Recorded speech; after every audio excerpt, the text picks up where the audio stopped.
8 minutes. 3 silences. 1 question she never answered. That is the summary of what happened when Senator John Kennedy sat down across from former Attorney General Pam Bondi in a nationally televised hearing that was supposed to be routine oversight and became something else entirely. Something that Washington has spent every day since trying to process, contextualize, and quietly move past. It has not moved past. Because Kennedy did not come to that hearing to score political points. He came with contradictions, he came with numbers, and most dangerously of all, he came with patience. The kind of patience that does not announce itself, does not perform itself, but simply sits across from a witness and waits for the architecture of evasion to collapse under its own weight.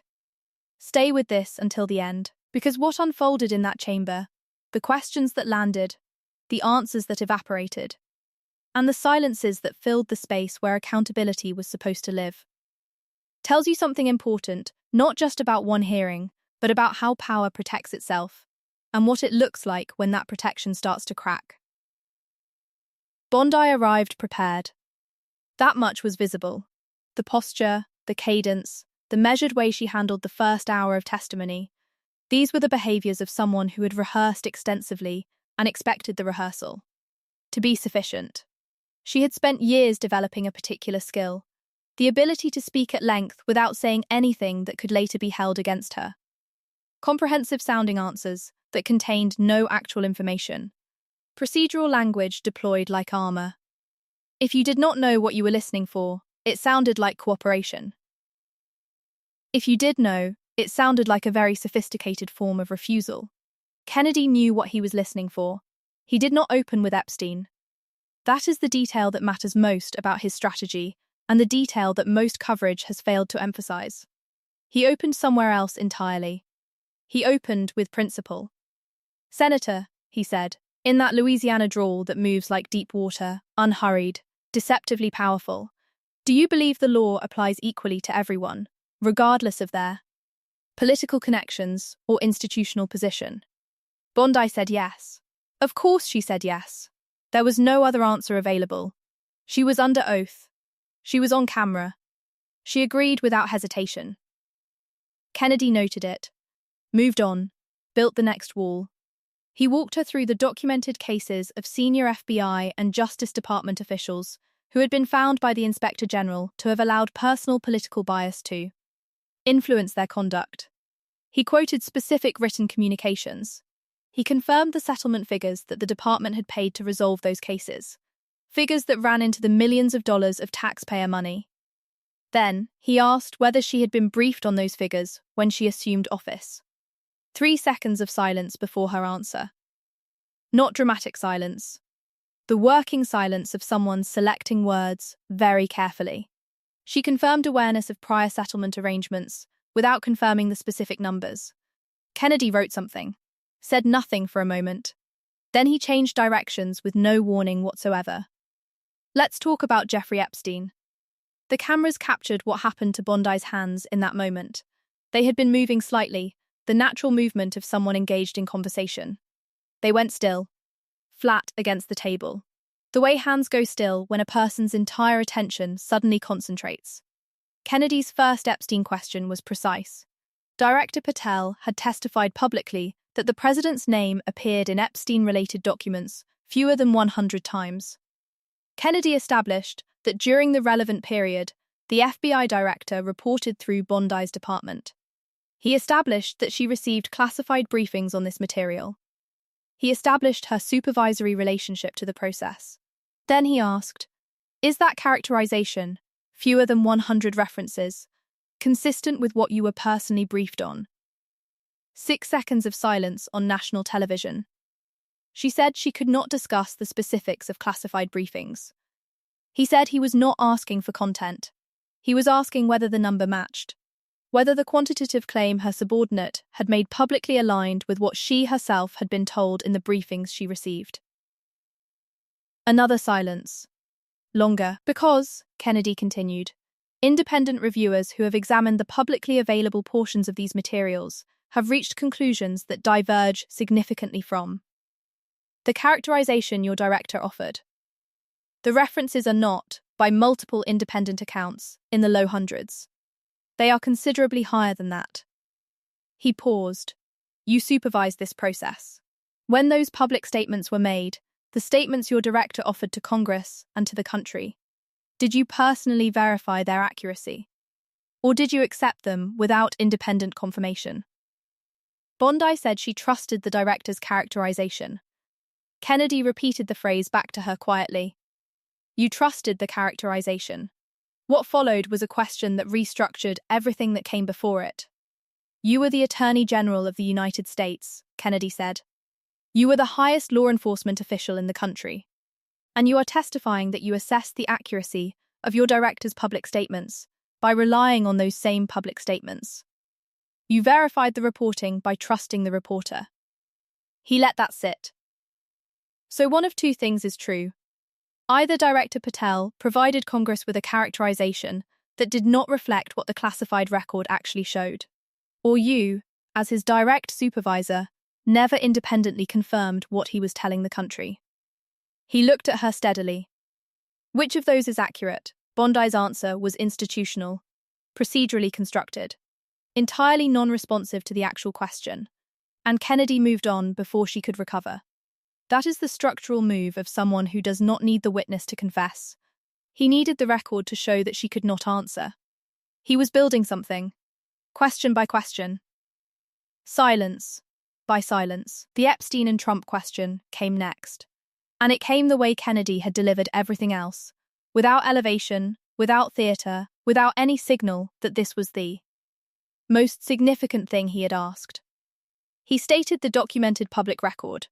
The president and Epstein had a documented personal association. The president himself had acknowledged it. Social overlap. Shared circles. A later stated distancing. Kennedy did not embellish any of this.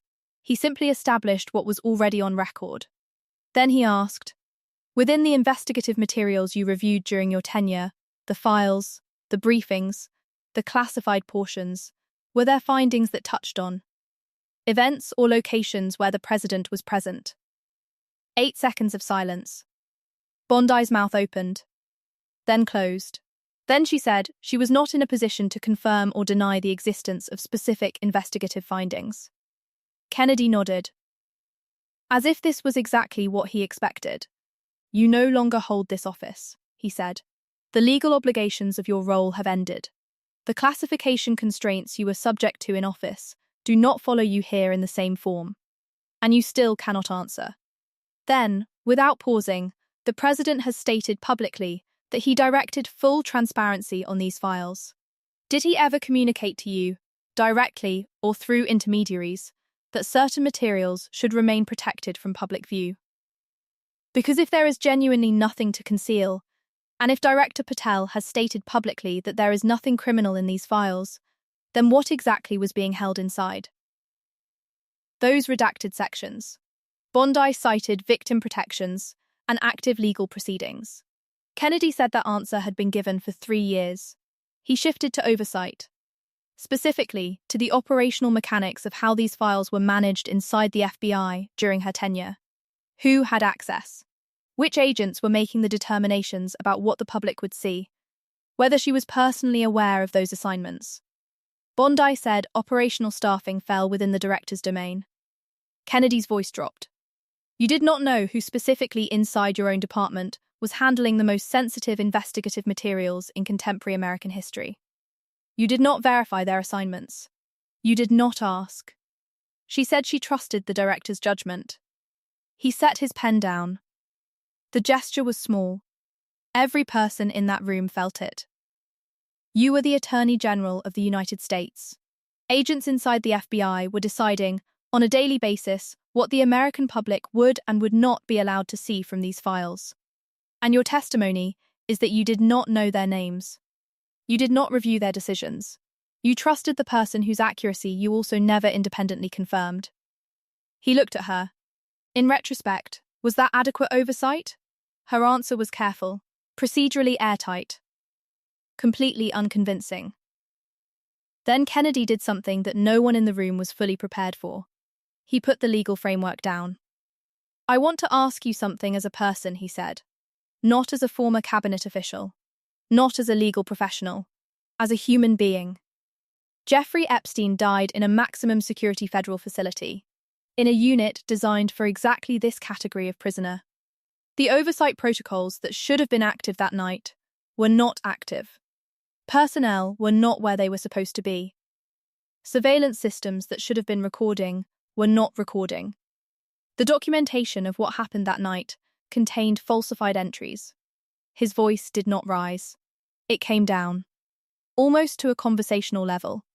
"Can you sit before this committee and state honestly that none of those circumstances ever struck you, personally, as an attorney, as a former prosecutor, as someone who spent decades inside the legal system, as warranting independent examination beyond what was conducted?"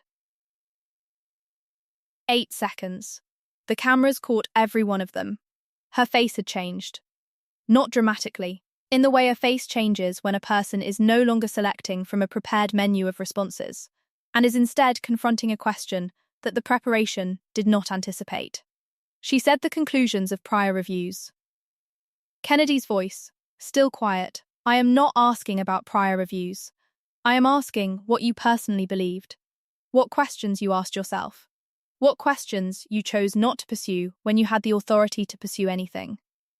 She said the prior conclusions stood. Kennedy gathered his notes in a way that communicated finality without announcing it. He summarized, not aggressively, almost gently, in the tone of someone reading a record into existence rather than making an argument. "You deferred to prior conclusions reached by investigations you did not reopen. You trusted the public characterizations of a director whose accuracy you never independently verified. You cannot confirm how often you briefed the president on a file in which his name appears an unspecified number of times. You did not know which agents inside your department were making daily decisions about public disclosure." He looked at her. "That is the record you are leaving with this committee today. And if that record accurately reflects how the highest law enforcement office in the country operated during this period, then the American public deserves to know that the oversight they were promised was not, in operational terms, oversight at all. It was trust placed in unverified assertions and described to the country as transparency." A pause. "The American people have been waiting for answers since 2019. They were promised full disclosure. They received redaction, privilege claims, procedural language, and the repeated assurance that clarity is coming." He looked at her one final time. "I have been in the United States Senate long enough to have developed genuine uncertainty about whether I will be here to see that clarity arrive." The gavel came down. The room did not empty cleanly. Rooms like that never do after something like this. People lingered in clusters, the kind of lingering that happens when no one is quite ready to acknowledge out loud what just occurred. Bondi left through a side exit, surrounded by staff. No statements. No pausing for cameras this time. Just motion.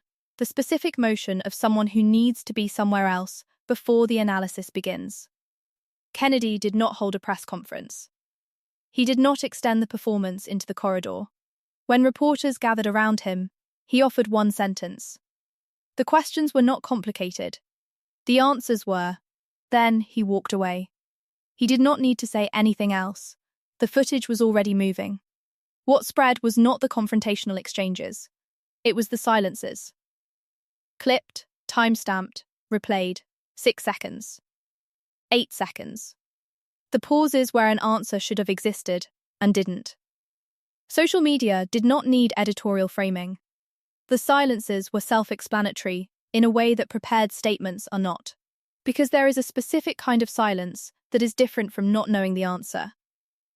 It is the silence of knowing the answer and calculating whether saying it creates a larger problem than not saying it. Most people, watching another person sit in that silence on a screen, recognize it instinctively. They cannot always name what they are recognizing. But they recognize it. Inside the Justice Department, the response was controlled and efficient and communicated nothing.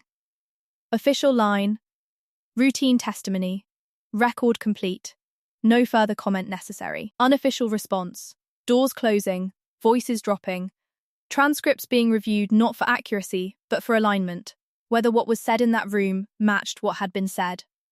Everywhere else. When a narrative becomes structurally unstable, even small inconsistencies become significant, and that hearing had created something more consequential than inconsistencies.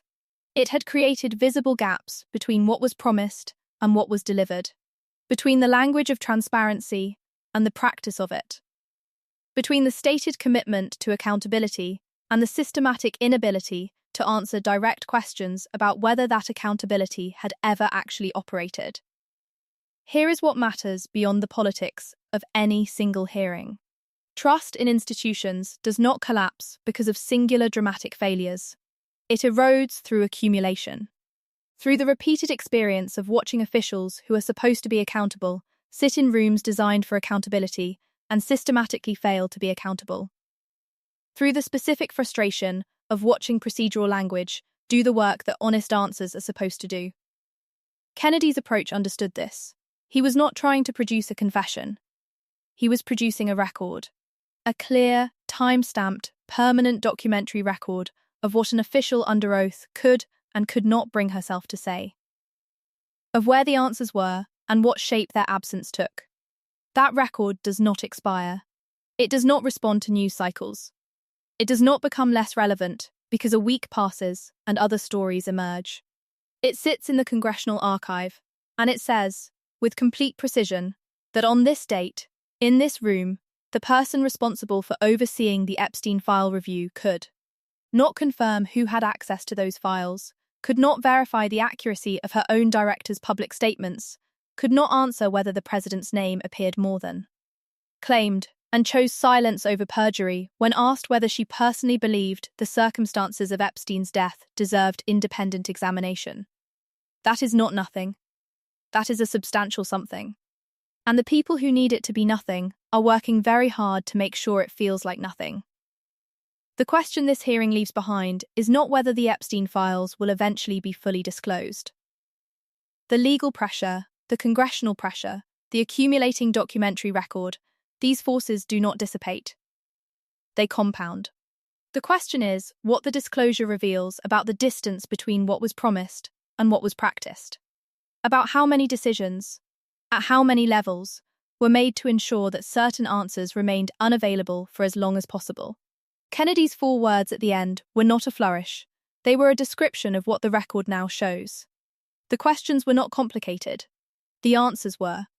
And in Washington, when answers to uncomplicated questions become complicated, that complication has a source. It always has a source. And the source does not disappear, because the hearing ends, and the cameras leave, and the official line is issued. It stays in the record, it stays in the silences, and it stays in the growing awareness, shared now by everyone who watched, that some of the most important answers about some of the most significant events of the last decade are being held somewhere that official process has not yet been able to reach. That is where this story is.